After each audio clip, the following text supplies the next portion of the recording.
Medipol Başakşehir'in Fransız futbolcusu Clichy, Çin'in Sincan Uygur Özerk Bölgesi'ndeki baskı politikalarına tepki göstererek Uygur Türklerine destek verdi.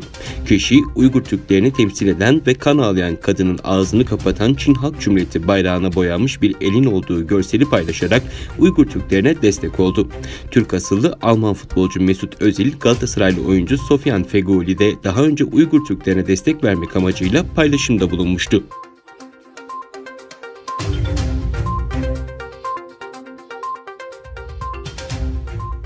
Çin'in İslam ve Müslümanlara karşı savaşı Doğu Türkistan'la sınırlı kalmıyor. Biter Winter'ın haberine göre Çin Komünist Partisi'nin 5 yıllık İslam dinini Çinileştirme planı kapsamında Çin'in iç bölgelerindeki cami yapılarından İslami sembolleri silme eylemleri devamında Müslüman huyların inancını değiştirmek için harekete geçtiği bildirildi.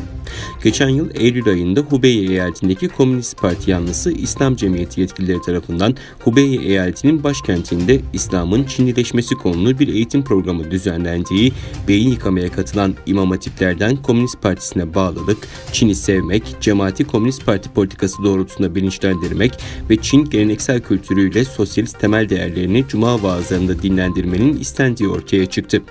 Ayrıca Çin yönetiminin bu yılın Nisan ayı başında Dali kentinde bulunan aralarında 100 yıllık tarihin Nanmen Camii'nin de olduğu 3 caminin kubbe ve hilal motiflerini söktüğü, bu çerçevede Güney Kapısı Camii'ndeki tüm İslami sembollerin yerine sosyalist değerler içeren posterler ve sloganlar astığı öğrenildi. Çinli yetkililere göre camilerde yer alan kubbe ve İslami motiflerin yabancı semboller olduğu, kubbelerin yabancı kültürün Çin'e sızması ve yok edilmesi gereken unsur olarak görüldüğü ileri sürülüyor.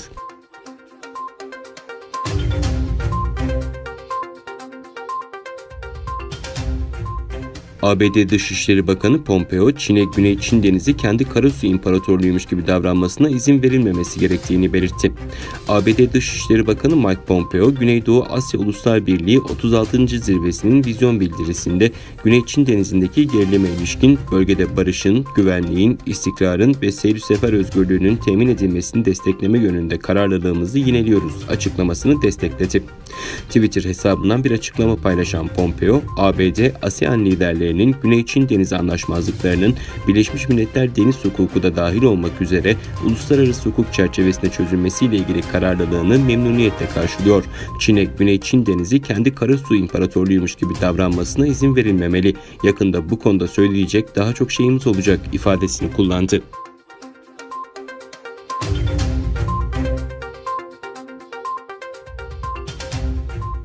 Çin'in Hong Kong özel idari bölgesinde ulusal güvenlik yasasına karşı öfke dinmiyor. Hong Kong'da yüzlerce kişi söz konusu yasaya karşı tepki amacıyla dün bir araya gelerek sessiz protesto gerçekleştirdi.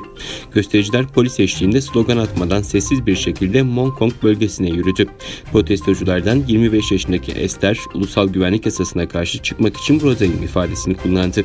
Esther, bu son savaş değil, yasalara karşı uzun vadeli bir direniş var dedi. Ulusal güvenlik kanunları Çin'in başkenti Pekin'deki Ulusal Halk Kongresi'nin daimi komitesi tarafından 3 gün süren toplantılarda görüşüldü. Yasanın Haziran sonundan önce kabul edilmesi bekleniyor.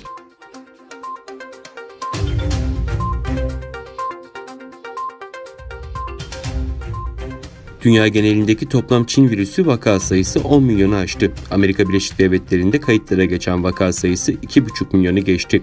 Reuters haber ajansının verilerine göre dünya genelinde koronavirüse yakalananların toplam sayısı pazar günü itibariyle 10 milyonu aştı.